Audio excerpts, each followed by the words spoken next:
Arjuna tadi beserta para Punakawan pada saat itu ingin mencari wahyu katentreman yang dimaksud. Nah, dan akhirnya pada saat itu bertemu dengan Kresna.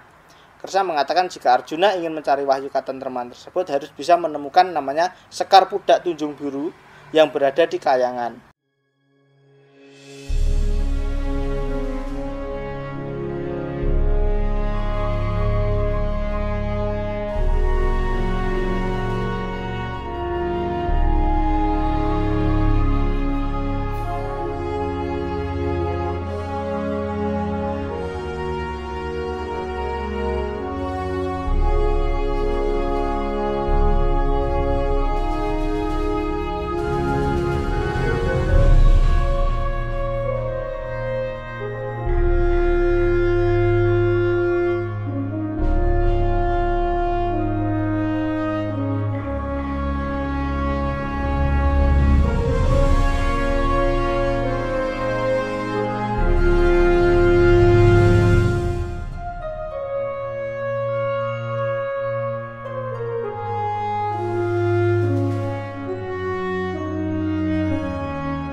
Wilujeng Rayu pemirsa, berjumpa lagi bersama saya Ari Bayu dalam acara obrolan budaya Nusantara.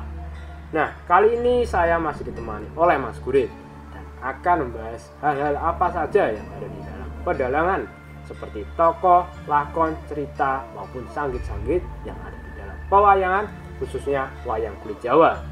Pasti pemirsa penasaran tentang apa yang akan kita bahas kali ini. Langsung saja kita tanyakan ke Mas Gurit.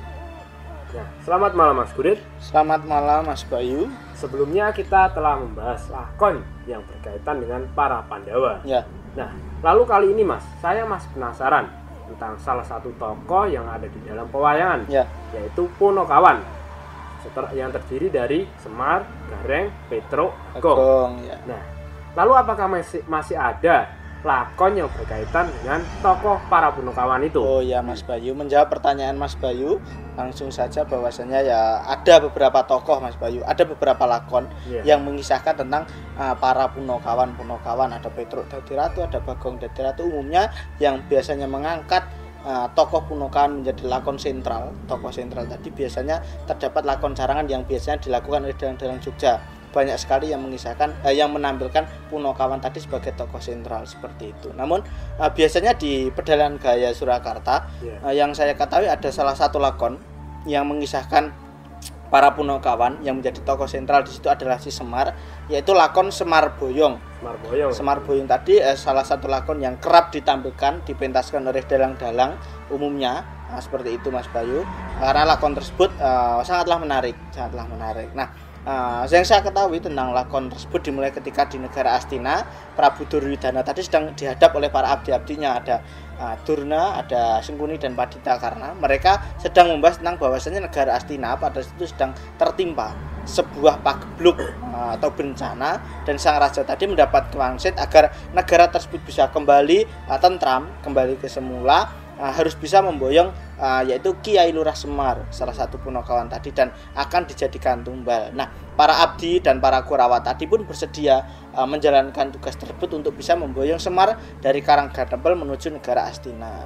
Oh, jadi menurut wangsit Prabu Duryudana, ia harus membawa Semar ya? Ya, seperti itu. Tumbal. Ya, seperti itu. Nah, sedangkan di Karanggadempel itu sendiri tempat isi Semar, dia sedang diceritakan sedang susah.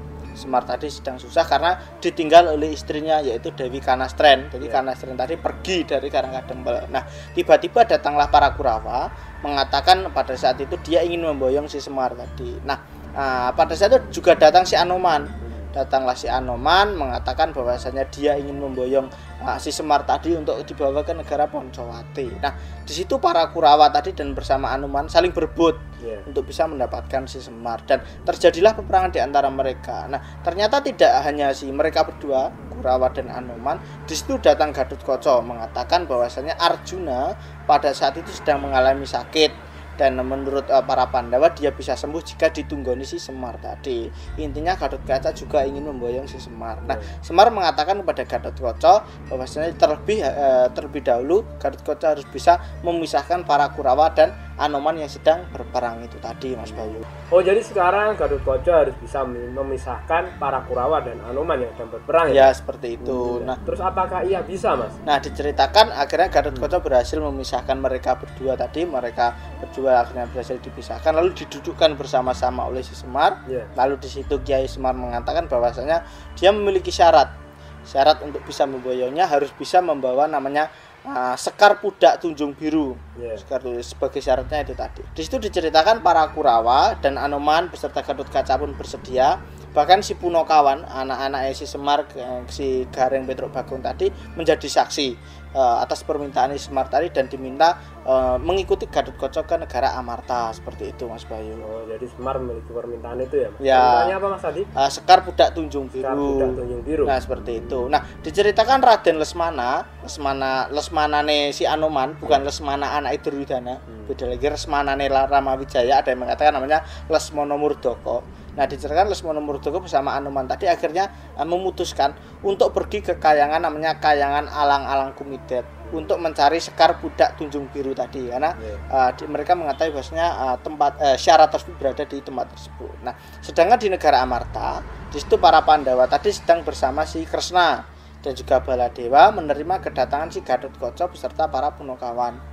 Gatotkaca mengatakan bahwasanya Semar itu tadi sedang menjadi perebutan beberapa orang dan siapa saja bisa memboyongnya, akan tetapi harus bisa membawa Sekar Pudak Tunjung Biru yang sebagai syarat. Lalu bagaimana tanggapan Kresna saat itu, Mas? Nah, Kresna mengatakan agar semua para Pandawa tadi bersumpah di hadapan Arjuna. Nah, Kunti pada saat itu bersumpah akan mengajak si Semar tadi membeli makanan di pasar Wiroto. Ada Sanggit mengatakan seperti itu, dan juga akan digendong sampai ke pertapan Satwarga. Sedangkan si Puntadewa tadi bersumpah akan mengajak si Semar tadi melakukan donodiyah atau amal santunan seperti itu. Nah, Baladewa bersumpah akan mengadakan pesta raja di negara Mandura dan Bima bersumpah akan mencukupi kebutuhan hal tersebut. Nah, Kresna lalu bercerita bahwasanya ada sebuah negara yang bernama negara Ayodhya. Di situ ada salah satu raja yang pada sudah menikah sangat lama, berpuluh-puluh tahun, akan tetapi diceritakan dia belum juga rukun, atut istilahnya bersama istrinya. Raja tersebut bernama Raden Baroto, sedangkan istrinya bernama Dewi Rorowangen atau namanya atau memiliki nama lain Dewi Antokowulan. Nah, istri dari sang raja tadi ceritakan ternyata mempunyai sebuah teka-teki darinya, istilah kalau pernah saya katakan cangkriman atau teka-teki, dan siapa yang bisa menebaknya nanti akan diladeni seumur hidupnya. Dan si Rorowangen tadi mau menikah dengan seorang laki-laki yang istilahnya satu kota dengan satu daerah dengan Gunung Himawan. Nah, di situ diketahui bahwasanya Raden Lesmana Murdaka, adik dari Ramawijaya tadi, diceritakan tempatnya tadi di sebelah timur Gunung Himawan. Sedangkan pada saat itu Permati adalah salah satu orang yang nantinya menjadi seseorang yang bisa menerima wahyu katentreman pada saat itu. Nah, di situ Arjuna lalu diceritakan mendengar bahwasanya dia nanti bisa mendapatkan wahyu katentreman jika bisa mendapatkan Rorowangen. Lalu dia ceritakan tiba-tiba sadar, lalu dia menggunakan ajian Palimunan, dia hilang dari negara Amarta. Dia pergi dari negara Amarta. Hal tersebut membuat para Pandawa kaget, menjadi geger pada saat itu. Lalu permasalahan tersebut tentang hilangnya Gatotkaca tadi dipasrahkan kepada si Kresna dan Gatotkaca, Mas Bayu. Oh, jadi pada saat itu Arjuna hilang ya, Mas? Hilang. Nah, hilangnya itu kemana, Mas? Nah, diceritakan Arjuna tadi beserta para Punokawan pada saat itu ingin mencari wahyu katentreman yang dimaksud. Nah, dan akhirnya pada saat itu bertemu dengan Kresna. Kresna mengatakan jika Arjuna ingin mencari wahyu katentreman tersebut harus bisa menemukan namanya Sekar Pudak Tunjung Biru yang berada di Kayangan Alang-Alang Kumitir. Nah, lalu ia berangkat ditemani si Gatotkaca menuju Kayangan Alang-Alang Kumitir tersebut. Oh, ternyata Arjuna sedang mencari wahyu katentreman ya? Ya, seperti itu. Nah, terus selanjutnya bagaimana, Mas? Nah, tapi sebelum Mas lanjut, silakan dimulai. Oh ya.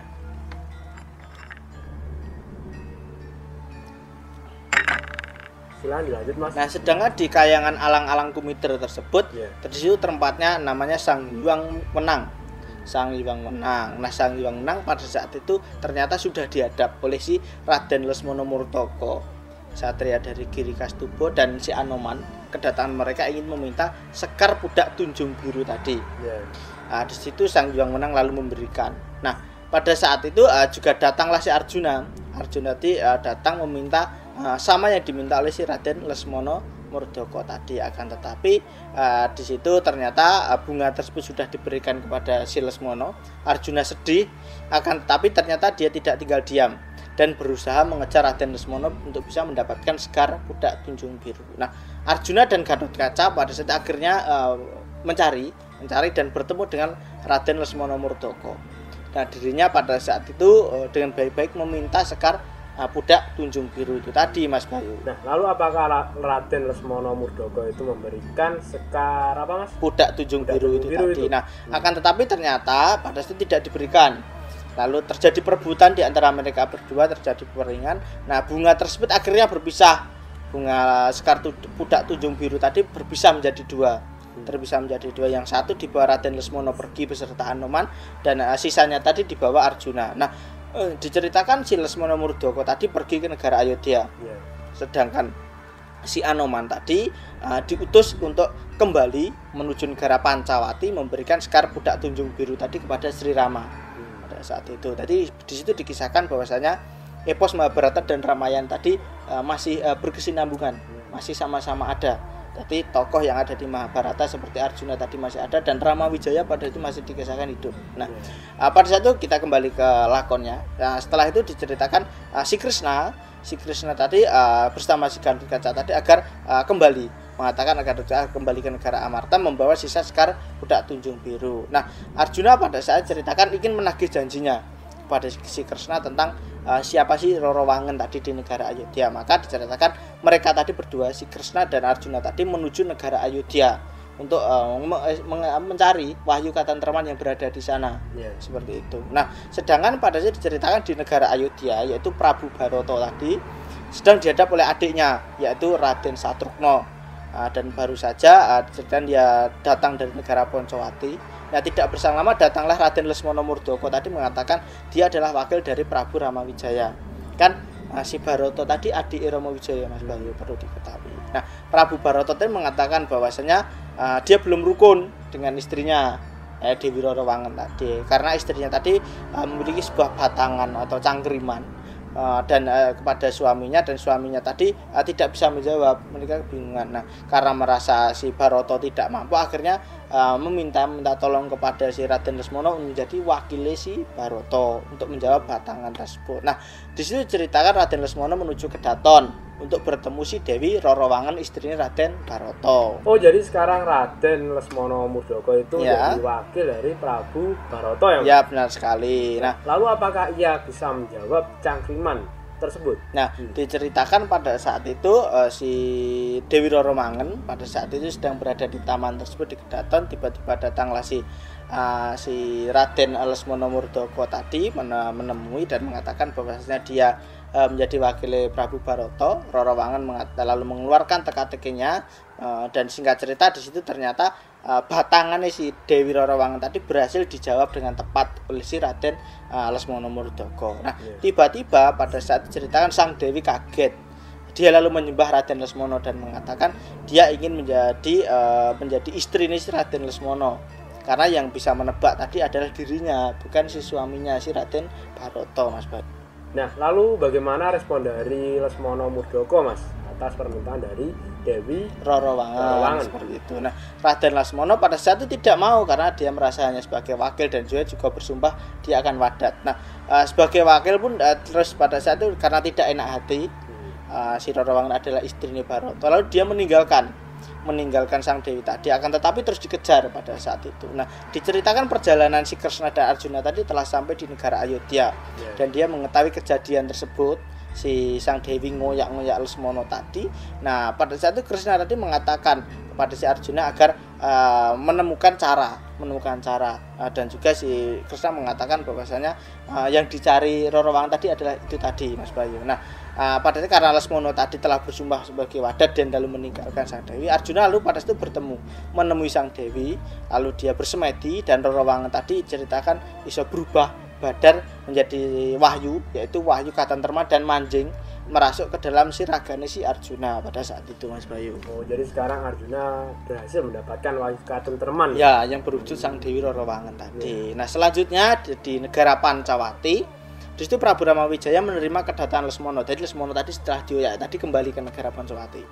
Nah, di situ menerima kedatangan Lesmana dan juga Anoman memberikan kembang itu tadi, dan Lesmana mengatakan dia telah menjadi wakil Prabu Rama di negara Ayodhya. Nah, tiba-tiba pada saat itu datanglah si Prabu Barata.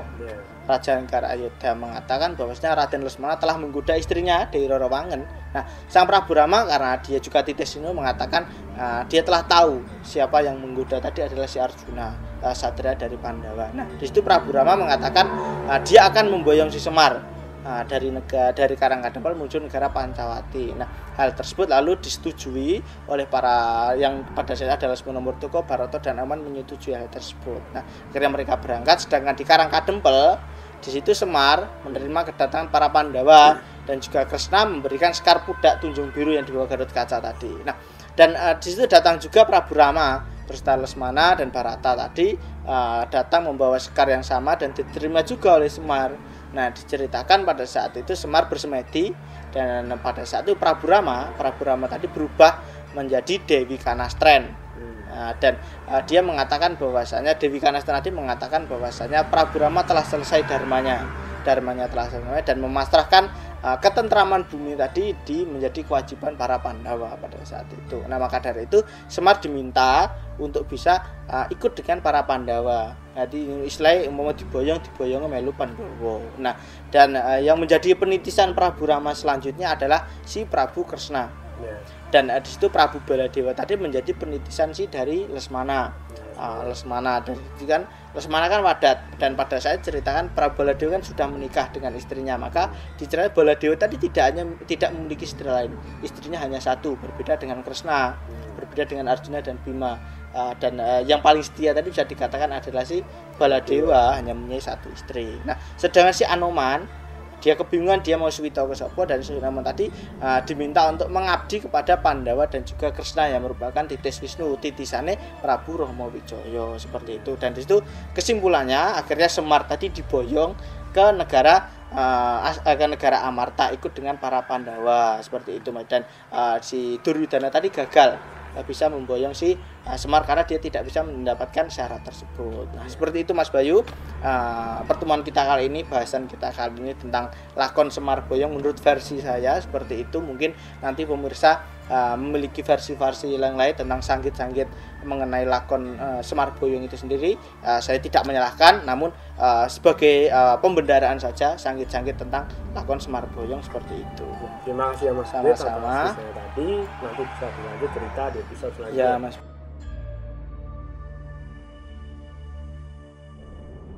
Nah, itu tadi pemirsa cerita yang kita bahas kali ini tentang lakon Semar Boyong, di mana para Pandawa berhasil mendapatkan syarat, yaitu sekar pudak tunjung biru, dan para Pandawa berhasil memboyong Semar ke negara Amarta.